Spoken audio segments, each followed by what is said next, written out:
We are back. Appreciate y'all for being here on the Doing All Right, giving us 45 minutes of your time every night. We appreciate y'all. We're grateful. Appreciate you. Sawadi Cop. Brian, we got 3 players to talk about tonight, but before we jump into that, man, you know, Brian Schottenhiemer got an opportunity to talk to the media. Yeah. Did you watch that?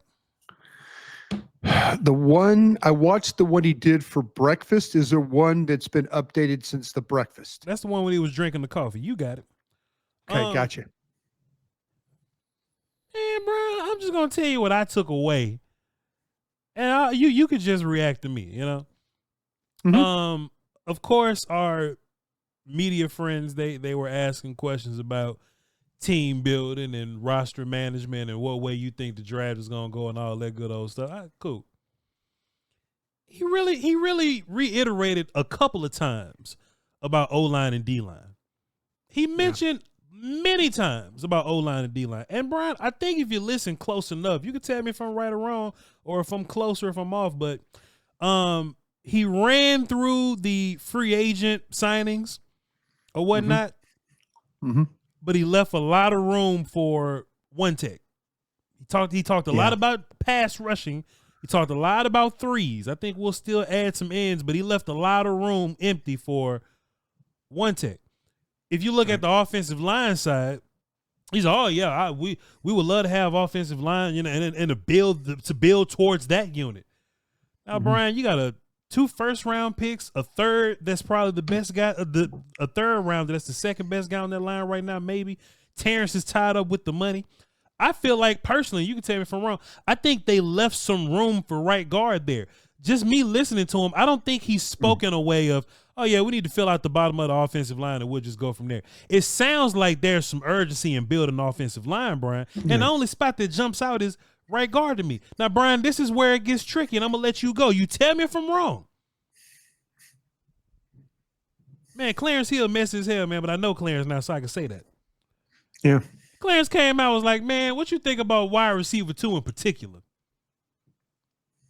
And Bryan Schottenhiemer said, well, Jalen Tolbert got to step up. Yeah. And then he said, hey, yo, look, we got to address Jalen Tolbert as our touchdown leader now. He got to step up. We need to do things for Ryan Flournoy to get a little better. Yeah. We got a list of things that we've labeled out for Jonathan Mingo to improve a little bit. Yeah. Now, Brian, nothing's written in stone. And 12th overall is totally different than the rest of your picks. 12th overall is you just take the best player and we move on. It feels like to me, and this could be chum in the water, Brian, there's going to be a lot more emphasis on O-line and D-line than we think.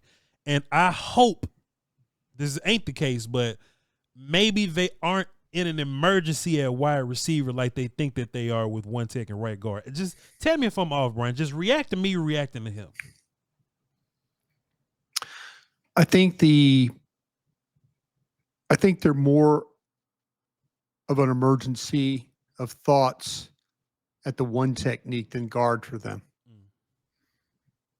They probably feel like that, you know, and they even said that they're not going to move Cooper Beebe. We're starting to hear that, you know, I mean, the owners' meeting is ended today, but you started to get the understanding that Cooper Beebe is going to stay and play center. If that's the case, you know, they probably feel pretty good about Brock Hoffman and TJ Bass. Could there be somebody that they're talking about, you know, in the first 3 picks of the draft? You know, their first 3 picks? Possibility. I think Schottenheimer's playing a game with us. I think Schottenheimer's playing a game with us. I think that he is looking at,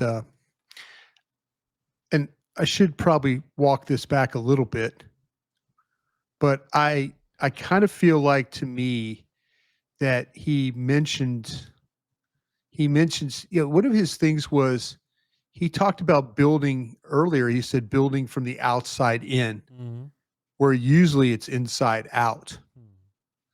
I don't know if how they could feel. Now, they could say, well, you know, they could stand up there in the pre-draft and tell us, well, we really like Mingo. We really like Tolbert. We really, that hasn't proven anything. It hasn't. It hasn't. If you have an opportunity at 12 to add McMillan, Golden, Ibuka, one of those guys, and you don't take that with your current wide receiver room. And Stephen Jones says, I like our wide receiver room. In actuality, I think that like Stephen Jones and Brian Schottenhiemer, are selling you a bag of goods. I don't think that they're gonna go into this thing and saying, now, will they address it at 12? I sure hope so. Will they address it at 44? If they don't address it at 12, maybe so. We've gone through these wide receivers. I don't know how you pass on McMillan or Golden or Ibuka. And I know they're not going to draft Burden. I know that. There's just too much going on there. I mean, it just seems, anything you're hearing is, but I think that they're trying to send you down a different path myself. But the one technique, legitimate. The corner, legitimate. Wide receiver, legitimate. Guard, I don't know. I don't know about that one.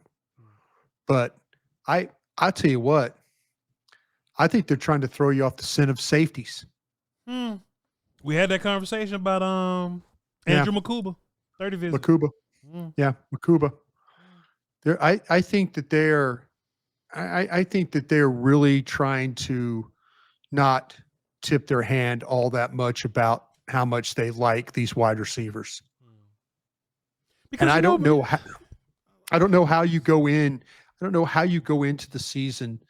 And you could tell me all you want about Mingo and the second round and this, that. Okay.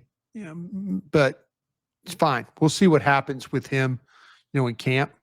But if they are once again putting their eggs in the basket of Tolbert and that crew, shame on them for that. Brian, because we've waited for Tolbert. Yeah, we've waited for Tolbert for 3 years now, basically. Yeah.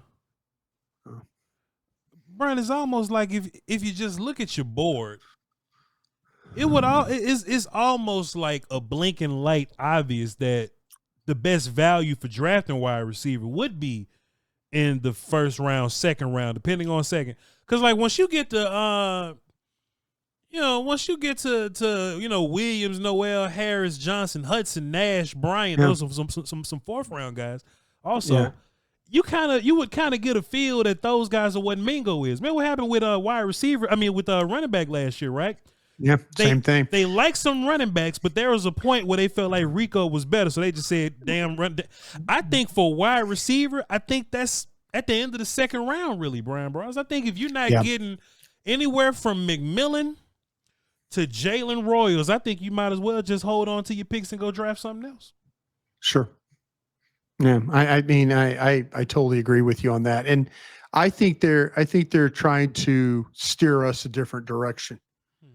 I think they realize that they've got to get Dak some help and CD some help on that other side, and if but they're going to have a pre-draft.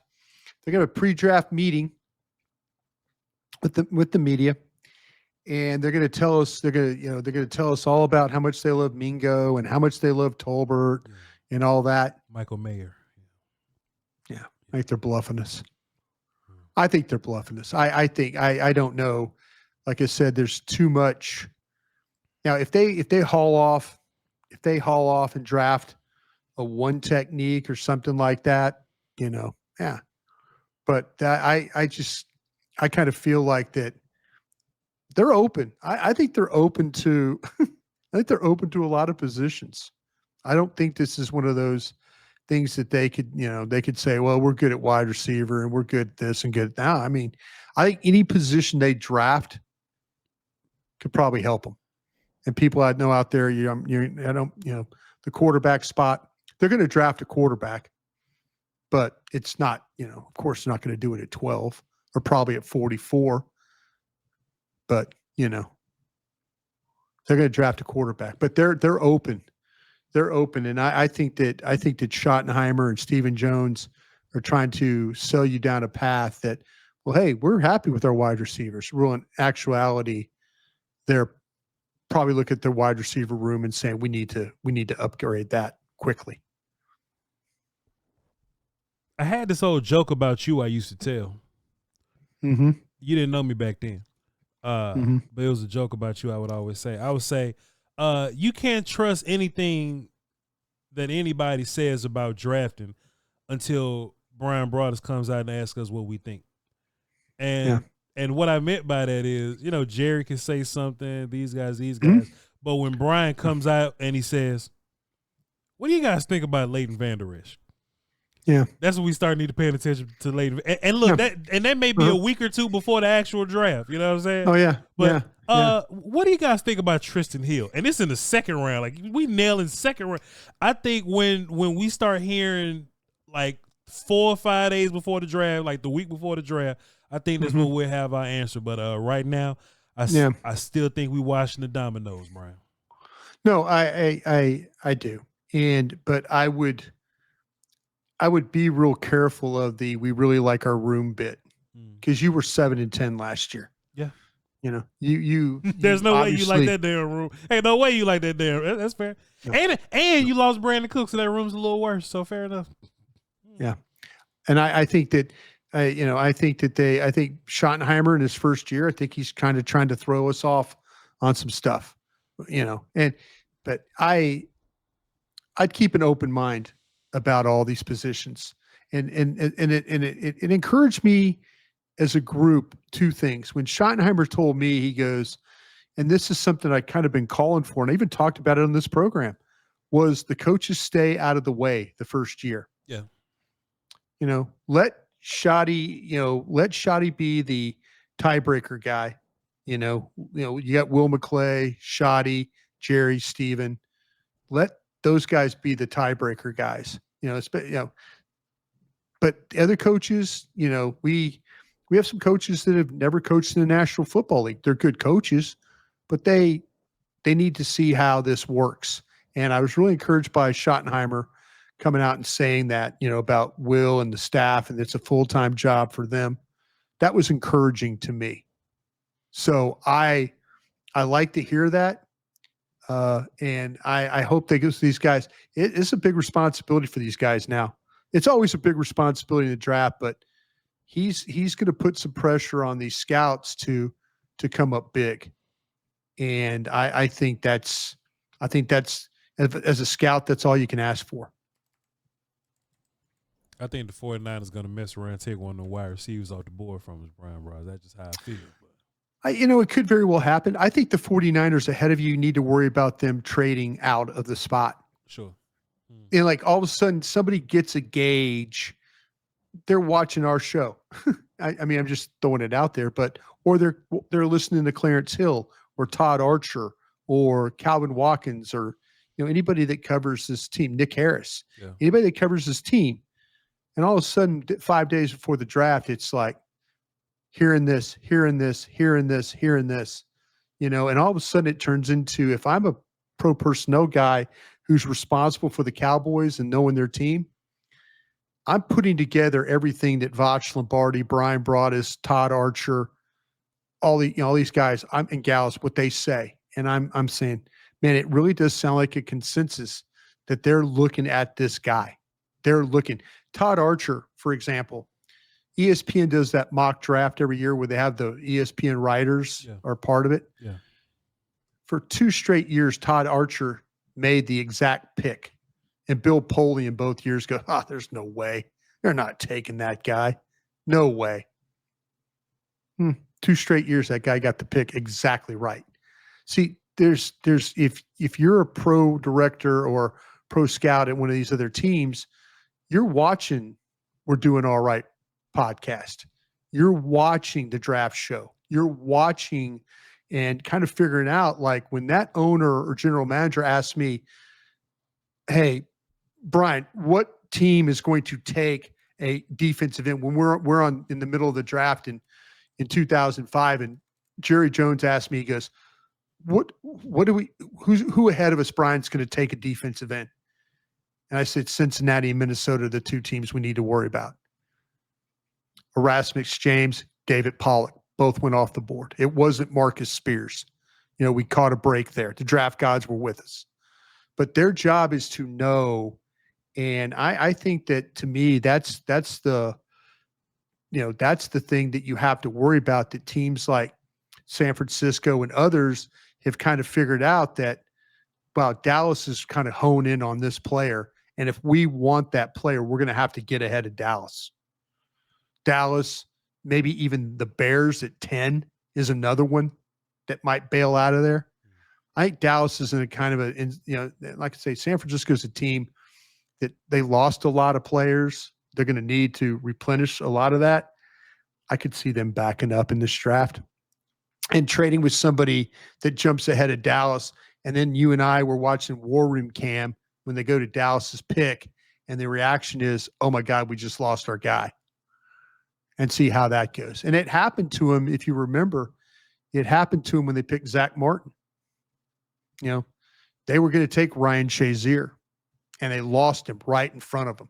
And they had to, then they had to regroup, and, Zach Martin was on their board. But I would worry about a team like San Francisco ahead of you doing something that might cause you little issues. I tell you what, man, Ty Robinson, Josh Gray, and Robert Longerbeam going to give me some issues, Brian. I keep watching. Yeah. I keep watching players with all these warts, Brian. If you had to rank those three guys, fantastic commentary, by the way, Brian. Thank you very much. No, thank you. If you had to rank those three guys and how you think I'd like them, how you think I like those guys, Robinson, Gray, and Longerbeam? You went the corner from Rutgers, Longerbeam first. You went Robinson second, and you went Joshua Gray third. You're definitely correct about Longerbeam first. Okay. I'm still undecided about Robinson and Gray because, Brian, we're at this point where we're looking at traits. And I think they both have traits that are very interesting. Uh-huh. I think they also both got traits that'll get you fired. Mm-hmm. So we just got to figure out what we like more. I mean, I'll take Ty Robinson 2. I'll take Gray 3. Bryan Broaddus. You got it. You are right on. You are right on track here. I figured you would like, because you're getting down into your fifth, sixth, or your fifth, and then others. Yeah, I think that's how you got it. Yes, sir. I think you're borderline on Robinson because you see a guy that's kind of thrashing around. Yeah, and tough guy and playing with a little power. He plays with some like defensive end, but he plays a one technique, and he. He's got some power, and then you can watch the Colorado game. He beats the hell out of the Colorado kids. I felt terrible for Shedeur Sanders in that game. Yeah. Every single time that he dropped back, Ty Robinson was like just smashing through a center or a guard to get to him. Yeah. So but then you watch Ty Robinson play against Indiana, or you watch him play against Illinois, a little bit different story. They block the hell out of him. The Colorado kids. Blocking the hell. The Colorado kids can't block. That makes you have any more appreciation for Shedeur Sanders, and then also too what Travis Hunter's dealing with, trying to get open out there with no protection. We can start off with Ty Robinson because I don't think it's going to take me a very long time to get his report out. I think he is strong as all get out. Regardless of whatever team that he's playing against, I think he's strong as all get out, first of all, Bryan Broaddus. I do think that he anchors well. I was shocked to find out that he was like 280 something. He's 289. Yeah, what's funny about him, and let me just kind of walk you through this one. Please. Okay, this is one of these things, Nebraska, and I kind of understand what he's trying to do here, and I'm going to give you a reason why he needs to stay on one. Can you let me lead with this, please, if you don't mind? Let me lead. Okay, since I've got this momentum here. He was 296 at the Senior Bowl. He was 288 at the combine. Okay. He's 6'6". He's 288 from the combine. I kind of feel like that maybe teams need to keep him lighter and just let him play 3 technique. You know, kind of that up the field. You know, he's got some pass rush moves, but I'll walk you through what I think about this kid. Sure. He's a 6-year senior. He does play his 1 technique. He does play some end. He's super competitive. He finds ways to kind of win along the line of scrimmage. He, as I mentioned, he had a field day against Colorado, but a little bit tougher sledding against Illinois and Indiana. He's tough, no nonsense type of player. He has moments where he does an excellent job of playing off the block and getting in on the play. And there's snaps where he gets too involved with the blocker and then he'll just lose the ball. So he doesn't have great length, but you see that give him some problems on tape. But he's super sturdy. He holds up blockers. His power can be impressive. There's some lateral agility for the position. You see him work kind of outside the tackle box as a pass rusher. He's developed some moves, really active with his hands. He does a good job of using those hands to break some blockers down. I've seen him use like the arm over swim move, get by blockers. His power, his effort to collapse the pocket, I think is good to get push. But at 296, you might want to play him as that 1, but I kind of feel like maybe as a lighter guy, as a penetrator, up the field, you know, try and win with that initial first step, the quickness, and then just power his way through.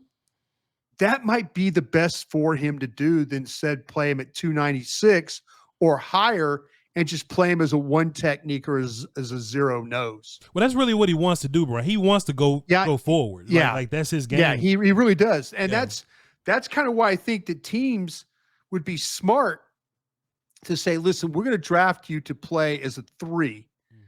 So you could be just in that gap and go up the field instead of playing at 296 or 310 and then trying to be kind of a 2-gapper guy. Because I think when you watch him play, when he could get on that outside shoulder, he's a better player than when he plays head up. Sure. That's kind of where I think he's at right now.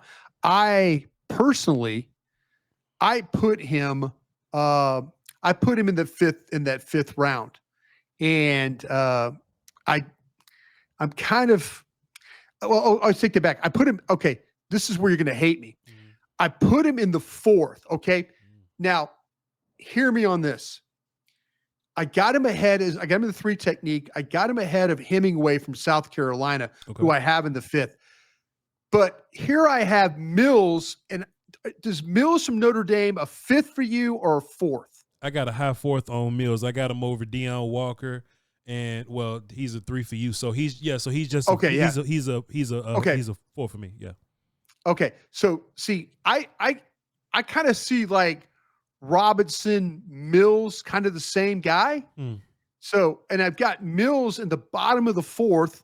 So if you're doing the Dane Brugler kind of cheater grades, which I don't do, I'm either you're a 4th or a 5th. Yeah. I got Mills and then Robinson. So it'd be like a 1-4-8 and a 1-4-9 kind of grades on those guys. Yeah. But I like Mills as a better kind of a slugger 3 than Robinson. Does that make some sense? Yes, sir. If Robinson would have had more Colorado moments, I'd be with you. Yeah, I totally understand. But I was trying to compare him. Like I was trying to put him in the round because I'm like, I like Mills. Yeah. But Mills is somewhat limited. Boy, I like Robinson, but he's somewhat limited. And I'm kind of making a projection because somebody's probably going to keep him. Somebody's say, okay, get back up to 310 and play 1 technique and da-da-da-da-da. Where I think if you make him lighter, he might have a better chance with the power he has to kind of control some things inside. I personally think Mills whoop better dudes, and I think that means more for me. Okay. Robinson versus Colorado. And one thing you said jumped out that I wrote in my notes too is that he'll show a flash of lateral quickness. There's this one play versus the center, Colorado, early in that game where he comes over quick and he cross chops and then gets upfield on Sanders. And I'm like, damn, boy, let's do some more of this. But it's the Colorado kids. And when he goes against Indiana, Illinois, he gets tall all of a sudden. You know, his pad level gets a little high. He doesn't get as much push against those guys. So I was like, all right, Ty Robinson, white Ty Robinson, man. So me personally, competition means a lot for me. So if one guy, I don't blame you. Not at all. Yeah. If one guy's putting hands on the Georgia kids, you know what I'm saying, and you getting held by the Indiana cats, I'm just gonna have to grade a little differently there. Ty Robinson would be like a 6th round guy for me. You know what I'm saying, like an early 6th, late 5th type dude. So I got him in the extras. I just needed more consistency from him. But when he was good, I loved when he was good, because I think if you 280 and you can deal with double teams, like he stood up some damn double teams and held his ground. I probably should have put him in the 5th. I was encouraged by that. But like, was that because he was heavier during the game and he's 280? He probably sure. You know, maybe he lost weight just to run better in the combine. Maybe he's losing weight because teams. No, he did. He obviously he lost weight to move better at the combine is what he did. But he might go right back up to 296 or 300. You know, I mean, depending on who he wants him. Yeah. But you have a great theory that maybe they want to put him in B gap and leave him there. I personally would, because maybe the flashes of the Colorado stuff, and you're right about the competition. Colorado, seriously, you watch that Colorado game, smoking them. But you watch Illinois, Indiana, it's a little bit of a different story. But I thought the things that he did well in the Colorado game was get up the field. So I'm like, okay, if he could show me he could be 288 and he could lose that weight and be quick like that and play with some power, that might be his best. That might be his best thing. But I couldn't put him. I kind of thought I was looking at Mills, you know, the Notre Dame kid. Yeah. I thought I was looking at him a little bit. And so I said, well, I like them both, but like I said, he's probably in others, but I'm going to take a chance at him. He's an older guy, like the 6th year. Yeah. Probably have him. I probably have him around too high, but I'm kind of projecting him there as that 3 technique, keep the weight off, be a disruptive guy. That's kind of my hope right there. It might be a little rich to have him in that 4th round, probably more of a 5th round guy, but because where I had Mills, I couldn't drop him way down from Mills, because I think they're kind of the same player. Man, Brian, Josh Gray made me sick too, though, man. I'm up here watching Josh Gray, and it's interesting, man. Like, you know, I don't want to talk like this to some of these people, but I like, man, I should have played some more college football. I'll be watching some of these people, man. Brian, I think he's a really good athlete, man. Yeah, I think this kid moves around really well. I think when he's base blocking people, I think he's kind of cool as a run blocky type dude. Outside zone stuff, get out of here. Fantastic stuff outside zone block, reaching and stuff. Brian, I got a feeling that somebody gonna look at him as like a zone blocking guard, maybe. You know what I'm saying? They'll take him, put him at guard, and let him reach people. I think some people may have a vision for him there. But boy, Bryan Broaddus, we started pass blocking against them UCLA kids and them Washington kids. And them elbows get all wide, and his hands get close, like he throwing up Delta Sigma Theta. And boy, Brian, he started falling. Shout out to that fraternity, by the way. Shout out. You know what I'm saying? My mother's one of those. You know what I'm saying? So shouts out to her sorors. Sorority is sorority. Okay. Sorority. It's the women's. It's women's. I know. It's women's. It's all good. It's all good. Oh, I'm sorry about that. I was wondering why you didn't just slam it back in my face, like, bro, that's a sorority, you dumbass. Well, Brian, it could be a cultural difference. I learned this at Southern Miss. You know, in black colleges, there's only 9 of them. You know what I'm saying? Yeah. Divine 9 is what they call. So it's 9 like black sorority fraternity. I'm so sorry. I apologize to the sorority. But the Brian, Greeks, I apologize. But Brian, when I was walking around Southern Miss, it was at least 20 or 50 of them. It was plenty. So I can understand how you just didn't identify it there, but I didn't identify. I'm sorry. It's all good. We only keep 9. Yeah, we only keep 9. But man, them hands got close and them elbows got all wide, Brian. That base will get real funny looking. He'll look real thin and he'll just end up on the ground, Brian. I don't know why and look, he has a variety of ways to end up on the ground. Sometimes he'll lunge and miss and fall forward. I hate that. Yeah. Sometimes he'll overset and trip on his own feet, Brian. I don't like that neither. Sometimes they'll bull rush me. He'll just fall backwards. Oh, Brian, this kid on the ground so much, man. He just wasn't strong pass blocking and his technique wasn't great doing it. But he was a phenomenal foot athlete, Brian, bro. He just looked real good moving around. Now, sometimes he'll get to his landmark real good, but he'll miss with his hands because it's all funny looking, and they'll get up in his chest and whoop up on him a little bit. Brian, I wasn't a fan of Josh Gray at all.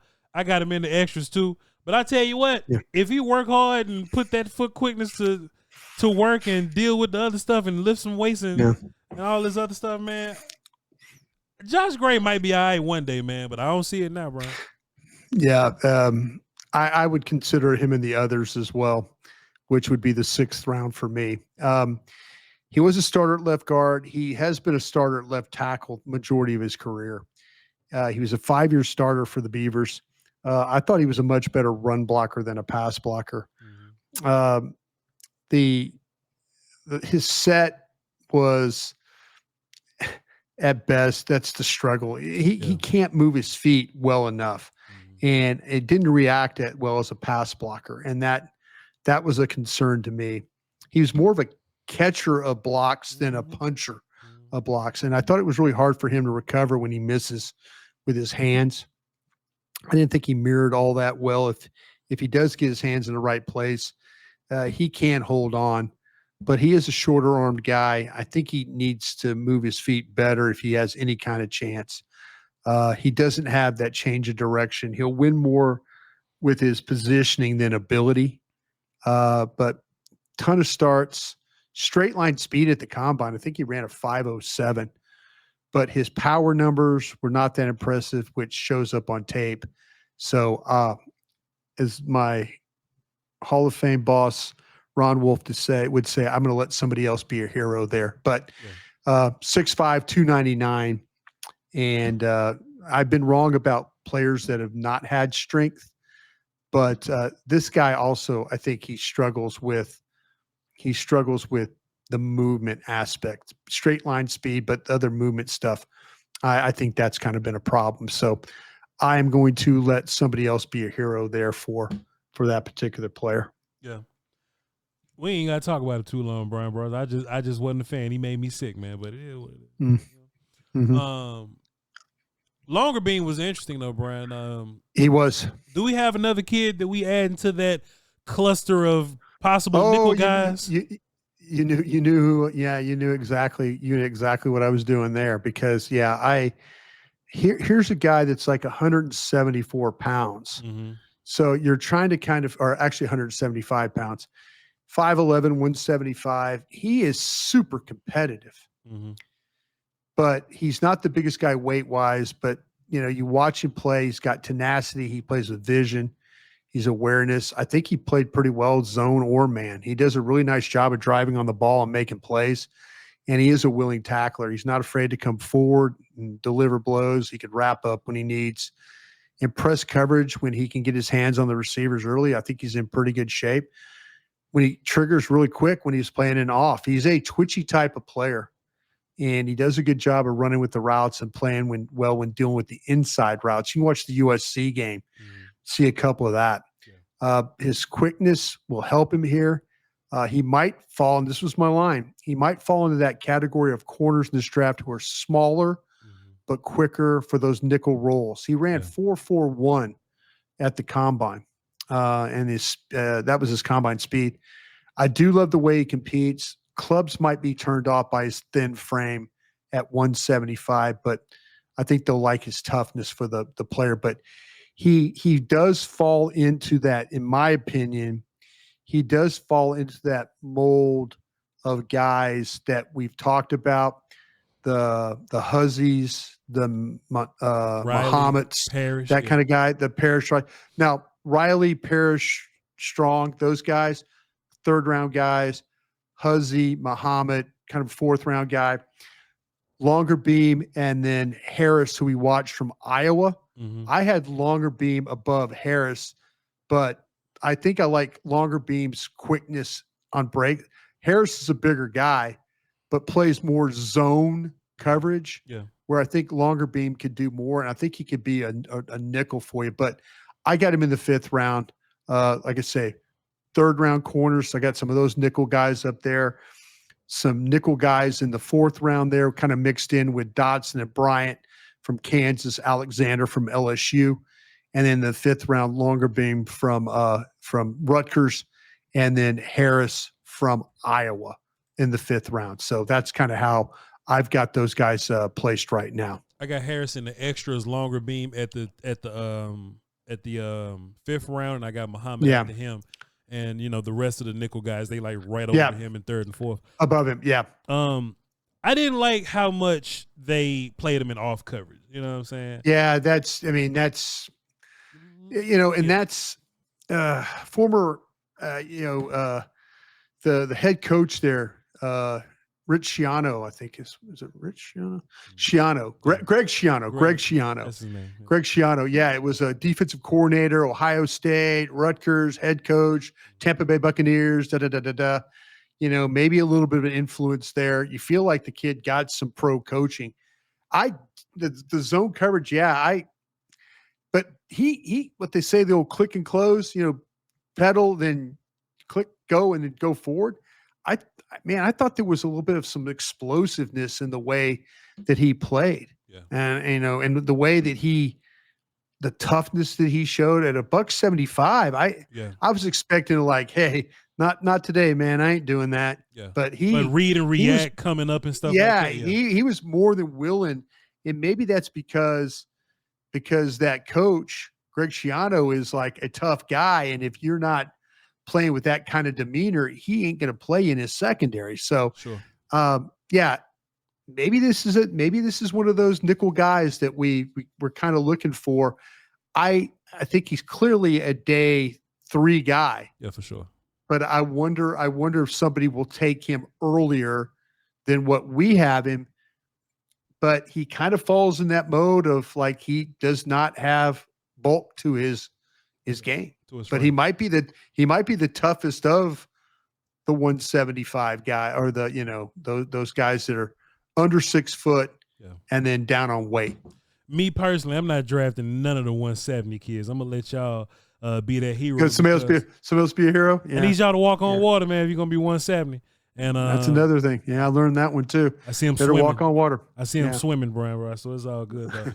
But yeah, I mean, it's a cool group of guys, and we got 4 more to do Friday. But when we get an idea of what the 30 visits may possibly look like, we're gonna hyper focus on those guys, and then we're gonna knock out these last few.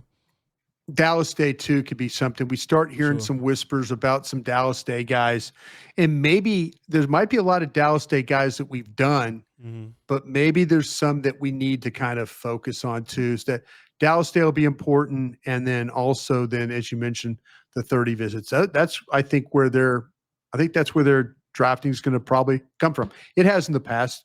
It's not full all the time, but they usually like to draw from that group.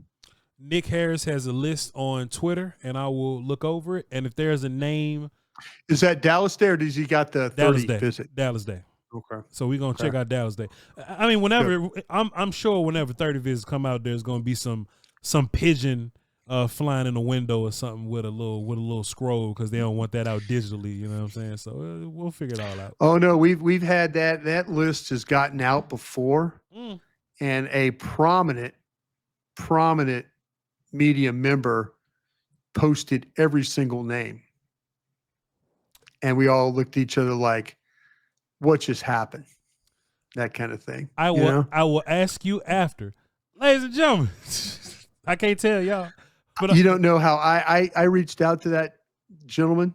I think I used the F word maybe 26 times in a minute on this. Had to be Clarence Hill. Yeah. Had to be Clarence Hill. But I don't know. We'll see. Yeah. One chill. Okay, cool. I'm gonna ask Brian, but y'all ask us down in the comments. Ask about anything except for this though. Y'all ask us about Gray and Longer being them, and we'll talk about it there. No show tomorrow, so y'all go out and travel safe, my friend. Travel safe. I appreciate you, man. It's gonna be some weather in Dallas, but it's gonna be pretty in Houston. So you know, I'll be fine. VOCHLONBARDI and BRYN Broaddus. I will not be on the draft show tomorrow, but y'all watch it anyway, okay? Just watch it. I'll be listening. I'll be listening in the truck or whatever. So we love y'all to pieces, man. Thank you very much. We'll be reading comments all night.